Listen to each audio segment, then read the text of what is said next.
So essentially, you were recording this documentary in real time as this whole case was unfolding. It wasn't like, it was a crime from like years and years ago, 30 years ago, unsolved crime. Let's go back and revisit it. For me, that's my favorite kind of doc, where you're kind of in the weeds, right? You're in real time. You're seeing stuff develop, and action and reaction, cause and effect. There'd be something like Xavier did, like when he posted his video online.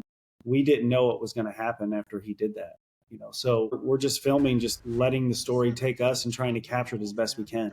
Yeah, and do you think that the story or his story really kind of balanced this whole idea and culture now, like the fandom culture versus the financial desperation of people that maybe they could listen to the story and relate, not necessarily like as a criminal, but like relate to the story and like you mentioned him being homeless and stuff, the struggles that he had early on in life.